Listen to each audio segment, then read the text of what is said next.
going to start over here on the left with Andy Andrews from 11 Warriors.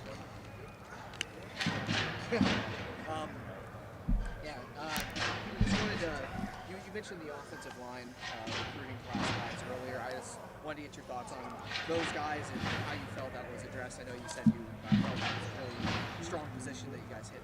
Yeah, no, all those guys really have built a bond together. Man, when they take a picture together next to Tyler, Marcus, and Charlie, it's a good-looking group, some big dudes, and I like the way that they played their senior year. They competed. We'll get some Ohio guys in there, and it's going to be a good group. I think they have the right makeup. They're smart, they're tough, they're physical, they're athletic, and they care about the Buckeyes, man. And we got to build this thing inside out, and fired up about this class. I know you can't comment on players who have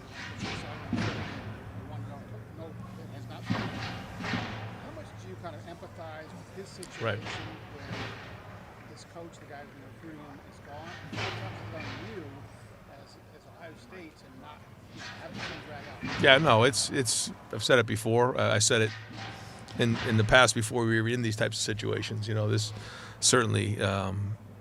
The way and the timing of all this, we're trying to get ready to go play Indiana. That's the focus right now, and that part is not easy for anybody. And so at the end of the day, we try to make sure that we remind everybody that there's great stability here, and there's things that'll happen, but at the end of the day, this culture's strong, and there is strong stability here in a time when there's not a lot of stability, and so that's it. And we're just going to take every day as it comes. It's easy to get frustrated, throw your hands up. I've said that a million times. That's not going to happen.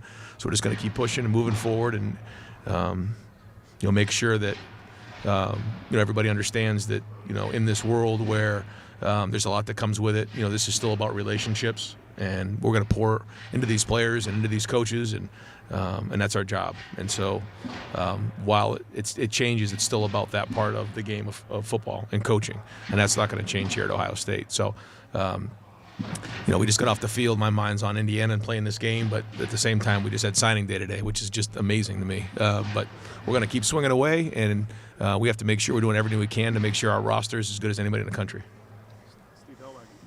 Coach, Indiana's offense gets all the publicity, but their defense is ranked right with you guys. Yeah, good.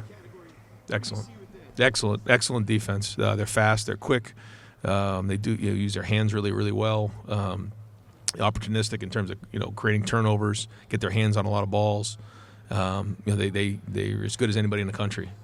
Really impressed with how they play, how physical they are, and so it's a great challenge for our offense, because you're right.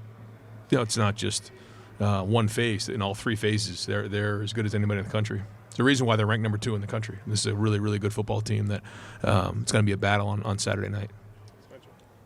Ryan, with what Brian is having to juggle right now and trying to do two things ready with you guys, how much of this is an opportunity for a guy like Keenan to step up and maybe take on a little bit more responsibility and not to put this on your mind, but technically audition for a bigger role? Yeah, what a great opportunity for everybody to step up. Everybody has to step up, and I think that those guys have worked really, really hard this year, and they want to finish off this regular season, because this is kind of part of the regular season. That's the way we look at it, the right way.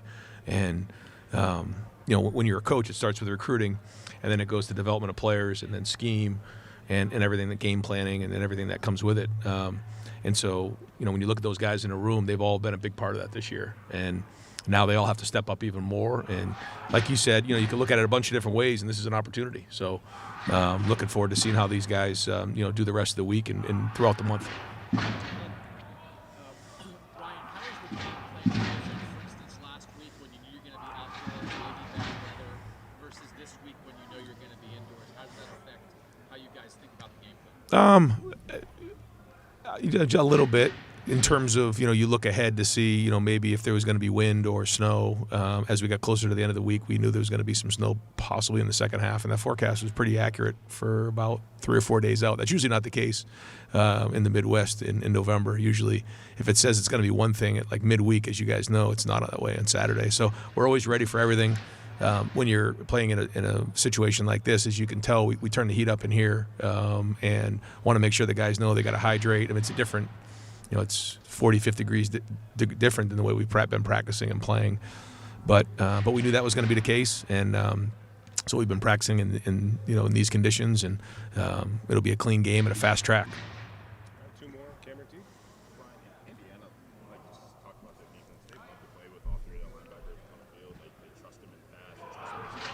What's odd about that group that maybe there's no pass, but also aggressive up front? Yeah, no, they're good. They diagnose plays, and they've played a lot of football. They've seen a lot of football. They play a lot of plays. They play a lot of defense, and you can tell they're all football junkies. I don't know them. I've actually never really spent much time with any of those guys, but I can just tell watching the game that that's the way they play, and they can do multiple things. They're versatile, like you said. They can play man, they can match, they can play zone, they can blitz, they play the run well. And I can tell they're well coached just watching them. Wrap it up with Tim. Yeah, just one. Can I ask one quick? Just or Jeremiah and Carnell, like you told us on Tuesday, are they looking better than this time a week ago? How would you explain that? Yes. Yeah. And number two, when you look, I said this back in the summer, and people looked at me funny with Mendoza, and then a couple other guys, they look better to me than they did a year ago. Do they look the same to you? How would you describe what they look like on video? Well, they're into year two, and when you're into year two, there's a couple of things that are different. One, their scheme is even more advanced than it was the year before, and two, they've upgraded in a lot of areas in terms of recruiting and talent. So, yeah, I think all areas are upgraded from last year. As good as they were last year, they're better this year, and you can see based on what you're seeing on the field and how they played the season. So, very, very good team, and they have some of the same pieces, but he even fortified it with better talent in some areas, and so again, that's why they're number 2 team in the country. All right, Coach, thank you.